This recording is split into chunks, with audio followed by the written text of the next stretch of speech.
Hey, what is up guys? Thomas Park here, back with another video, and as you can see, I did get a haircut. Now, let me know what you think of it down in the comments down below. $22, not bad, dare I say. So guys, today we're going to be talking about your internet service provider and how they treat your information and how they are basically spying on you and what you can do to protect it. So the truth is that your ISP or internet service provider can have certain access to your data and traffic you exchange with networks and websites. The real question then is, what can your internet service provider see and what kind of information and content is kept from it? Also, what do they do with your information? So, internet service providers basically keep logs of everything, and depending on where you live in the world, they could give this information to governments, companies, or anything like that. So, a lot of internet service providers are actually allies to big companies or in cahoots. They work with them. This is retailers, shopping sites, and other businesses. So they provide this data with browsing patterns, history, and favorite sites for advertising purposes. But a lot of the times this information is mishandled or lost or leaked, and then embarrassing things can come up. Such examples include the Ashley Madison leak and other leaks with people losing their social security numbers and credit cards and stuff like that.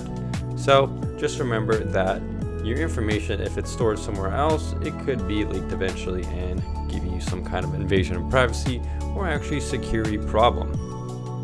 So the most widely used tool to hide information from ISPs is the VPN. Now, how do VPNs do this? Well, you use different protocols like OpenVPN, IPsec, L2TP, SSL, PPTP. All these protocols within a VPN kind of encrypts traffic. Now, the encrypted content is rerouted to remote servers, which gives you a new IP address, further hiding you and blocking any information from being collected to your ISP. Now, what exactly can your ISP see when they look at your data? Well, lots of things. ISPs can know everything you send, which isn't protected by encryption.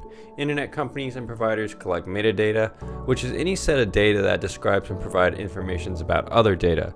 This is mostly ports and IP addresses, but through these methods they can identify how much time you've been connected, the amount of data you sent in your session, and what websites and stuff you've actually visited. So, what can't they access? Well, they can manage to learn what you write in your emails and the pages you enter, but another fair and pertinent question would be whether they care enough to decipher the metadata and look for future data. Basically, there are two things that matter to ISPs: money and not getting any kind of legal issue.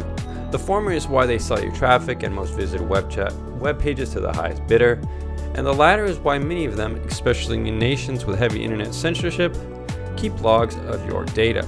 For example, internet service providers living and performing business operations in the United States can only share content with their clients or users within the government, not with advertisers or like companies. However, they can't share your metadata with virtually anybody, and this is why you need to protect yourself. Another issue is that these privacy policies on these providers are usually written ambiguously, hard to find, so any attempt to gain further clarity in which the data they collect is actually pretty futile. In addition to that, ISPs can store metadata for any period of time, ranging from a few months to a couple of years.